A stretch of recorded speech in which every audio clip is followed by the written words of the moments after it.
बिस्मिल्लाहिर्रहमानिर्रहीम। दोस्तों, आज मैं एक इंतहाई अहम और बर्निंग इशू पे बात करने के लिए आपके पास हाज़िर हुआ हूँ। पिछले चंद रोज़ से ज़्यादा जम्मू कश्मीर पाकिस्तान में एक जो मूवमेंट इससे पहले भी चल चुकी है, जिसका नाम अवामी एक्शन कमेटी या इससे पहले इसके अलावा उसको जॉइंट एक्शन कमेटी का नाम भी दिया गया। उनका एक एहतजाजी सिलसिला जो है वो जारी है और उन्होंने कोई 12 के करीब और 50 के करीब मुतालबात अपने जो है वो एजे के और फेडरल गवर्नमेंट के सामने रख दिए और एहतियाज की कॉल दी। इससे कबल भी ये एक बहुत बड़ा एक हंगामा बर्पा कर चुके हैं जम्मू कश्मीर के अंदर। तो सबसे पहले समझने की जरूरत है कि ये हैं कौन लोग या कहाँ से आए, और इस जैसी और तहरीकें पाकिस्तान में, this is one of its kind. इसके अलावा आप देखते हैं कि बलोच यकजहती की बेटी जिसने महारंग बलोच जिसको लीड कर रही हैं, या जो पश्तून तहफ़्फ़ुज़ मूवमेंट है जो कि पाकिस्तान के जो ट्राइबल एरिया सबका और अभी KPK के अंदर जम हो चुके हैं, उन एरियाज़ में मंजूर पश्तीन की सरबराही में वो वजूद में आई। उनसे मोहसन दावड़ भी थे जो बाद में अलहदगी इख्तियार कर ली और उसको मेनली जो है वो मंजूर पश्तीन चला रहे। तो ये वजूद में आती कैसे हैं और इसमें कसूर किसका है, हिस्टोरिकली इनका बैकग्राउंड क्या है, करंटली ये क्या कर रही हैं, इनके असरात क्या होंगे, और क्या हमारे जो अहले हल्लो अक़द हैं, चाहे वो पॉलिटिकल हैं चाहे वो मुस्तकिल मुक़्तदर हलकों से ताल्लुक़ रखते हैं, वो इसको कैसे डील करते हैं, उनके पास स्ट्रेटजी क्या है, वो उनकी हैंडलिंग पॉलिसी क्या है, और उनकी वो पॉलिसी किस हद तक कामयाब है, किस हद तक नाकाम है, और होना क्या चाहिए। सबसे पहली बात तो ये है कि एक फंडामेंटल असूल जो है कायनात के अंदर वो पाया जाता है कि कहीं भी वैक्यूम नहीं रह सकता। उस वैक्यूम को फिल करने के लिए कोई ना कोई और कुव्वत जो है वो आ जाती है। तो हमने ये देखना है कि पाकिस्तान जो कि बेहिसाब मसाइल का शिकार है, जिस पे किसी दिन हम अलग से नशिस्त करेंगे कि पाकिस्तान के 10 बड़े मसले हैं क्या और हम उनके लिए क्या कर रहे हैं। उनमें से एक मसला रिप्रेजेंटेशन का हो ये रहा है। हम जो लोग हैं, जो नॉर्मल अवाम जिसे कहते हैं, जो आम आदमी है, उसके अंदर एक फीलिंग डेवलप हो गई है कि उनकी नुमाइंदगी ठीक नहीं हो रही। तो जो रिप्रेजेंटेशन जब आपकी नहीं होती तो आप उस चीज को ओन नहीं करते। ये ओन क्यों नहीं करते और ये रिप्रेजेंटेशन की वो क्यों फील करते हैं कि हमारी रिप्रेजेंटेशन नहीं हो रही। Basically Pakistan needs a new breed of political workers and political class. बदकिस्मती से पिछले 35-40 साल से आप देख रहे हैं कि वही चंद चेहरे हैं और वही चंद लोग हैं, चंद खानदान हैं जो घूम फिर के मुख्तलिफ सियासी जमातों में बतौर इलेक्टेबल आ जाते हैं। उनका तल्लक पाकिस्तान की 1 या 2% एलीट क्लास के साथ है, और वो middle class, lower middle class, गुर्बत की लकीर से नीचे जो जिंदगी गुजारते हैं, जो लोग गुजार रहे हैं, उनके नुमाइंदा लोग नहीं हैं। ये मेरी बात बहुत से लोगों को बुरी लगेगी, हो सकता है मेरी जमात में भी लोगों को बुरी लगे, लेकिन ये एक सच है। ये जो गैप बिटवीन हैव और हैव नॉट्स है, ये बढ़ता जा रहा है। क्लैश ऑफ वैल्यूज हो रही है, और ये कोई लोकल फिनोमिना नहीं है, ये एक यूनिवर्सल फिनोमिना है। अगर आप इस बारे में हिस्टोरिकली पढ़ें, मेरा ख्याल है कि मेरे बहुत सारे दोस्त जो हैं वो इसको इस पर्सपेक्टिव में देखते होंगे। There are always cycles. दुनिया में जो ऑर्डर होता है वो एक होता है विद इन स्टेट ऑर्डर। उसमें एक मॉनिटरी ऑर्डर होता है जिसमें आपके डेट है, क्रेडिट्स हैं, पेएबल्स हैं, GDP है, GNP है, और ये एक मॉनिटरी ऑर्डर होता है। एक आपका इंटरनल पॉलिटिकल ऑर्डर होता है जिसमें आपकी गवर्नमेंट होती है, उसमें टैक्सेस के सिस्टम होते हैं, उसमें हुकूमत होती है, जो ताकत का तवाज़ुन कायम करने के लिए इदारे होते हैं, मुकन्ना का अपना काम होता है, अदलिया का अपना काम होता है, और जो एग्जीक्यूटिव होता है उसका अपना काम होता है। तो एक बैलेंस ऑफ पावर, जो चेक एंड बैलेंस का सिस्टम जो है वो डेवलप होता है। एक एक्सटर्नल ऑर्डर होता है जो कि जिसे आप वर्ल्ड ऑर्डर कहते हैं। आपको थोड़ा सा बैकग्राउंड पे इसलिए लेके जा रहा हूँ कि आपको समझ सके ये यूनिवर्सल एक फिनोमिना है, इस तरह से पूरी दुनिया में रिपीट होता रहता है। रानी सादलियत ने कहा था कि हम तारीख से ही सीखते हैं कि हम तारीख से कुछ नहीं सीखते। अगर हम तारीख से सीखना शुरू करें तो शायद वो गलतियां दोबारा रिपीट ना करें। आप देखें 1935 से मिला था वो यूनाइटेड स्टेट्स ऑफ अमेरिका की इमरजेंस हुई and it became the super power, और उससे पहले यहाँ पर यूनाइटेड किंगडम जो थी उसका ब्रिटिश राज भी था, उसकी डोमिनियंस भी थी और पूरी दुनिया में हुकूमत करती थी, उनकी करेंसी जो थी वो इंटरनेशनल करेंसी थी। उससे पहले डच जो थे, नेदरलैंड, वो पूरी दुनिया में गवर्न कर रहा था। उसने भी ईस्ट इंडिया कंपनी बनाई हुई थी एक, और उसके अलावा उसके डोमिनियंस थी और पूरी दुनिया में कब्जे थे। गिल्डर था आई थिंक उनकी करेंसी का नाम, वो इंटरनेशनल करेंसी थी। एक टाइम ऑफ साइकिल होता है जब एक नया वर्ल्ड ऑर्डर क्रिएट होता है, तो उसके बाद बहुत लंबा सा एक प्रॉस्पेरिटी का अरसा होता है, क्योंकि once world order is there तो वहां पर क्रिएटिविटी होती है, फाइनेंशियल एक्टिविटीज होती हैं, चीजें सेटल हो चुकी होती हैं। तो जो स्टेट्स होती हैं वो भी खुल के अपनी कारकर्दगी जो है उसको बेहतर अंदाज में पेश करती हैं, वो इकोनॉमिक एक्टिविटीज़ स्मूथ हो जाती हैं, ट्रेड्स स्मूथ हो जाती हैं, प्रोडक्टिविटी स्मूथ होती है। तो हर मुल्क अपनी कैपेसिटी और अपनी तैयारी, अपने ह्यूमन रिसोर्स, अपनी प्रोडक्शन कैपेसिटी और अपनी प्रोडक्ट्स के हवाले से अपने आप को दूसरे मुल्कों के साथ लिंक करता है तजारत के हिसाब से, बाकी जो उनके एग्रीमेंट्स या मॉनिटरी एग्रीमेंट्स होते हैं उनके हवाले से। अब जब भी ये हिस्टोरिकली 100, 150 या 200 साल से ऊपर कभी भी ये वर्ल्ड ऑर्डर मेंटेन नहीं रहा, ये चेंज होता रहता है। We are in the era of changing of world order. अब जो कुव्वतें हैं जिन्होंने अपने आप को चाहते हैं कि हमारा ये वर्ल्ड ऑर्डर पे जो हमारा रोल है, यूनिपोलर वर्ल्ड होगी थी यूएसएसआर के बाद, तो यूएस चाह रहा है कि हम उसको रिटेन करें। ये एक अलग बात है कि यूएस इस वक्त जो है अपनी हिस्ट्री के बदतरीन डेट क्राइसिस से गुजर रहा है और उसको बहुत सारे इंटरनल चैलेंजेस का इस वक्त सामना है, और इंटरनल चैलेंजेस की वजह से ही उसके जो अपोनेंट हैं जो कि वो चाह रहे हैं कि ये वर्ल्ड ऑर्डर चेंज हो, they are trying to jolt the chess on the table. तो वो ऑब्वियसली उनकी अपनी स्ट्रेटजीज और पॉलिसीज हैं, दे आर इन एक्शन। तो ये जो कश्मकश है, ये इस वक्त जो साइकिल है वो डाउनफॉल का, वो नीचे की तरफ जा रहा है। अब जब ये नीचे की तरफ जाता है तो they are conflicts, rebellions, revolutions और हैव्स और हैव नॉट्स के दरमियान गैप जो है वो बढ़ता है, जिसके नतीजे में पॉपुलिस्ट लीडर जो है वो सामने आते हैं। पिछली सदी में भी आए, उससे पहले भी आए। ये कोई नया काम नहीं होने जा रहा। और जब पॉपुलिज्म जब आता है तो बड़े मुश्किल जो सब्जेक्ट्स होते हैं उनका बड़ा सादा सा जवाब पेश करता है। मसलन वो अगर बात करेंगे कि इकोनॉमिक क्राइसिस की, तो कहेंगे ये तो अपोजिशन के जो लोग ये जिनको वो अपोजिशन समझते हैं कि ये तो स्टेट के अंदर चंद लोग हैं जे इन्होंने मोनोपोलाइज किया और ये खा पी गए। आप उनसे कोई बात करेंगे जैसे मोदी है या ट्रंप है या पाकिस्तान में इमरान खान थे, तो वो एक सादा सी जुबान में एक सादा सी बात करते हैं और लोग समझते हैं कि यही सोल्यूशन है। मसलन खान साहब से किसी रेप्स के बारे में बात होती है तो कहा जी खवातीन लिबास ठीक नहीं पहनती इसलिए रेप हो जाता है। This is how they explain their notions very simply. वो उसमें इस्तेमाल करते हैं मजहब का भी, क्लैश बिटवीन हैव्स और हैव नॉट्स उसको भी यूज करते हैं। वो नफ्सियाती हरबे भी इस्तेमाल करते हैं। They do each and everything and what not to achieve their goals. अच्छा, अब वापस आते हैं कि जब ये सूरत हाल पूरी दुनिया में चल रही है तो इसका असर जो है वो बाकी सारे मुल्कों में, खास तौर पे उन मुल्कों पे बहुत ज़्यादा होता है जहाँ पर ये डिवीजन पहले ही बहुत बुरी होती है। पाकिस्तान भी इस वक्त डेट क्राइसिस में, आपको पता है कि हम बड़े बदतरीन डेट क्राइसिस में इस वक्त भी हैं। हमारी जो 70% प्लस जो है वो जीडीपी का जो है वो डेट सर्विसिंग में या कर्जों की और सूद की अदायगी में जा रहा है। हमारे यहाँ जो स्टेट ओन एंटरप्राइजेज हैं वो इनएफिशिएंट हैं, वो काम नहीं कर रही, और उनके लिए जो सोल्यूशन लाया जा रहा है वो उससे भी बुरा है, क्योंकि हम हर चीज़ की तरफ उस वक्त जाते हैं दुनिया उसका तजर्बा करके नाकाम या कामयाब करके फारग हो चुकी होती है। खैर, ये एक अलग से फिर इसके ऊपर हम बात करेंगे। एक्सटर्नल ऑर्डर भी चेंज हो रहा है और हमारे यहाँ इंटरनल ऑर्डर के भी इश्यूज हैं, जिसकी वजह से एक वैक्यूम हमने क्रिएट किया। हमारे यहाँ एस्टेब्लिशमेंट ने पिक एंड चूज करके लीडरशिप को सामने लेकर आए।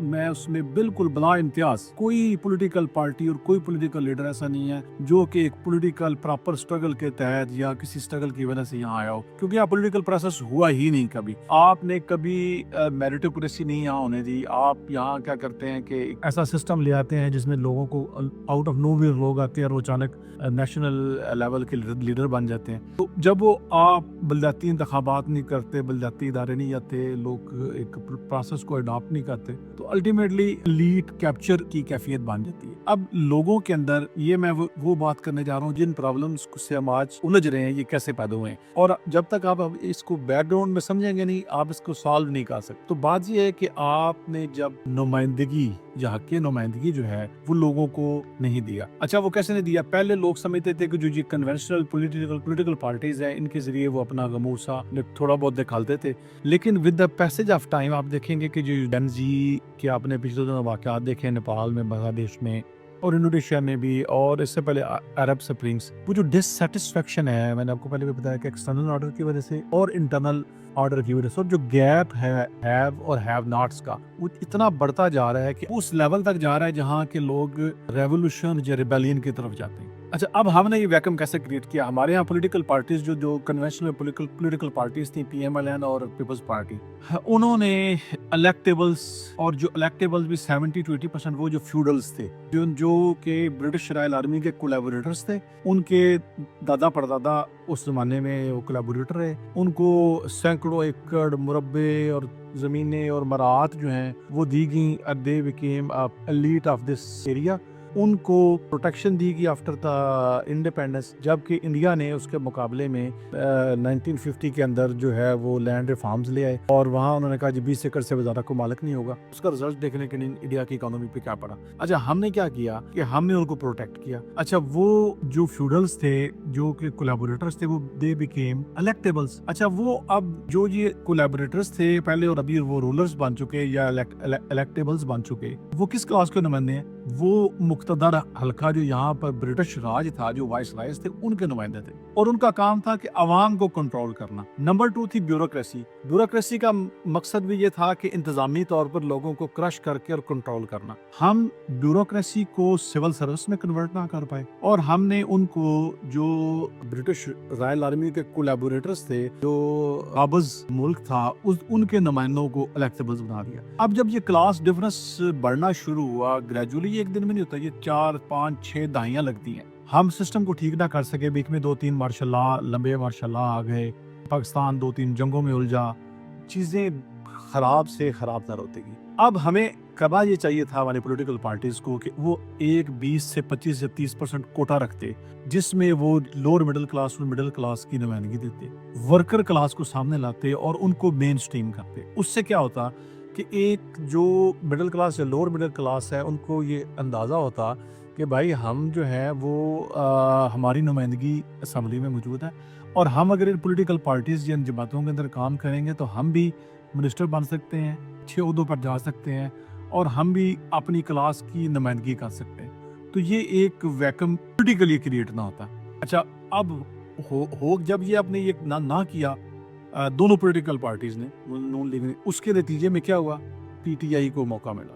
پی ٹی آئی نے اس ویکم کو سب سے پہلے کور کیا، اور انہوں نے اس پولیٹیکل پارٹی جو دونوں کنونشنل تھیں، ان کی لیڈرشپ کو گالی کا مترادف بنا دیا، ان کو چور، چکا، بے ایمان اور پاکستان کے تمام مسائل کی جڑ قرار دے دیا، اور لوگوں نے اس کو مان لیا، کیونکہ عام آدمی تو اس پارٹی میں تھا ہی نہیں۔ اگر وہاں پر جو رولنگ ایلیٹ بیٹھی ہوئی تھی تو لوگ تو سمجھتے تھے کہ یہ ہمارے تو مفادات کہ یہ رکھوالے نہیں ہیں۔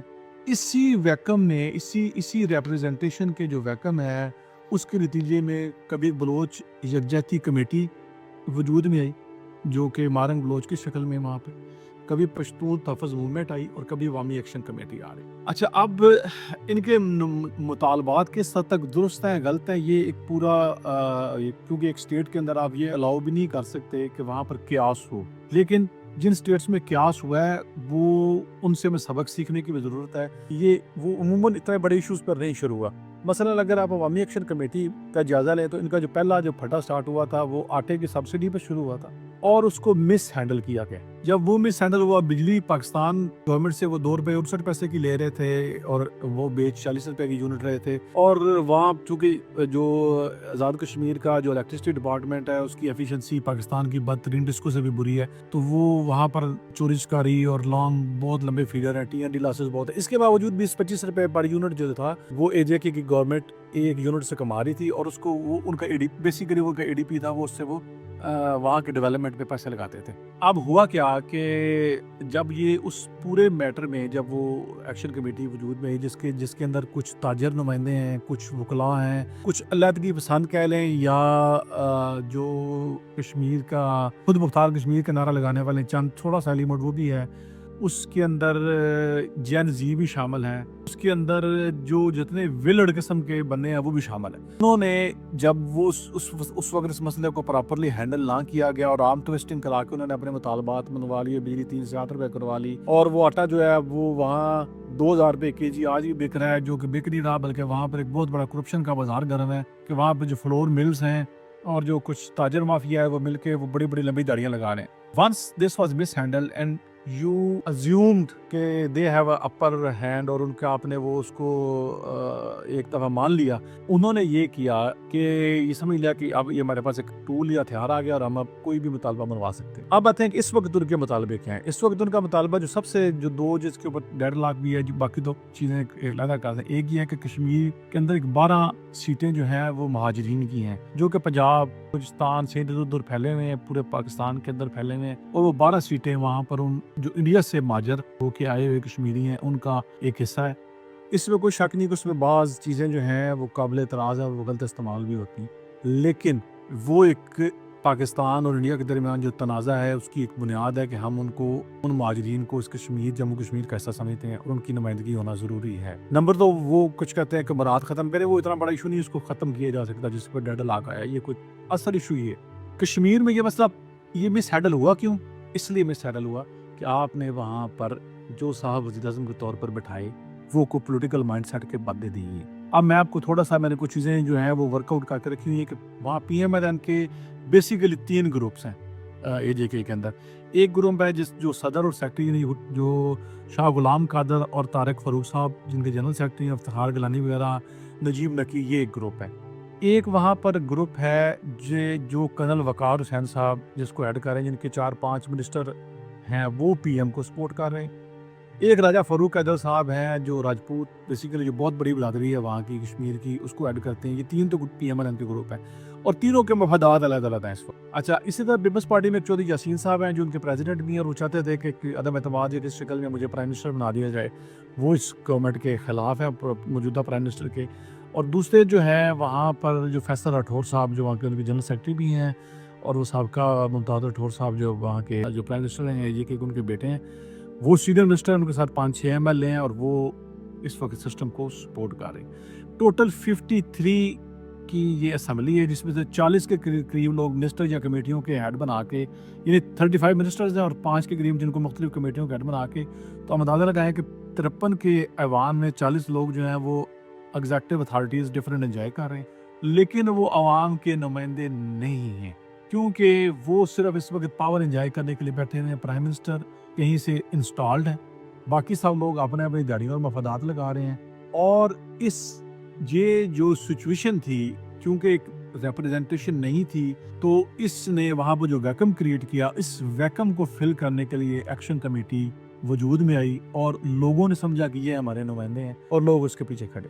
نہ یہ پہلا قصہ ہے، نہ آخری، یہ نہ یہ ختم ہوگا۔ یہ بلوچ یکجہتی کمیٹیاں بھی بنتی رہیں گی، یہ پشتون تحفظ موومنٹس بھی چلتی رہیں گی، یہاں عوامی ایکشن کمیٹیاں بھی بنتی رہیں گی، اور یہاں پی ٹی آئی جیسی جماعتیں بھی بنتی رہیں گی، جب تک کہ 2 بڑی پولیٹیکل کنونشنل پارٹیز اور اسٹیبلشمنٹ ہوش کے ناخن نہیں لیتی۔ They should introduce new breed of politicians. They should bring the new faces جن سے لوگ اپنے آپ کو ریلیٹ کر سکیں۔ مجھے یہ بتائیں کہ اس وقت جتنے پیپلز پارٹی یا نون لیگ کے لوگ پاور میں بیٹھے ہوئے ہیں، جو ہو سکتا ہے مجھے اس کے اوپر بہت بیک لیش کا سامنا ہو، ان کی کیا پرفارمنس ہے، عوام میں ان کی کتنی پذیرائی ہے۔ اور اگر for the sake of argument میں بات کرتا ہوں، یہ پنجاب میں آپ بات کرتے ہیں، اتنا کام مسلم لیگ نون کی گورنمنٹ کر رہی ہے، مریم نواز انتھک محنت کر رہی ہیں، لیکن کیا ان کی وہ تمام انتھک محنت اس کو جو متعلقہ لوگ جن کی یہ ذمہ داری تھی کہ it should be translated into the vote bank, وہ ہوا ہے؟ یہ سوالیہ نشان ہے آپ کے پاس چھوڑ کے جا رہا ہوں۔ حل اگین وہی ہے، یعنی it's unfortunate adhocism and mediocrity reigns the country at the moment, and until unless you don't get rid of it, you won't see a stability here. اور stability کے بغیر ترقی جو ہے وہ بالکل ناممکن ہے۔ پاکستان کو strict reforms کی ضرورت ہے۔ privatization is not a solution. let me tell you، اور جو آخر میں اس کو کنکلوڈ کرتا ہوں، یہ لمبا ٹاپک ہو جائے گا، اس کے اوپر میں پھر کسی وقت بات کروں گا۔ بہت شکریہ آپ دوستوں کا، امید ہے کہ جو لوگ اس کو سنیں گے they will pay some heed to this topic. So nice of you. Thank you.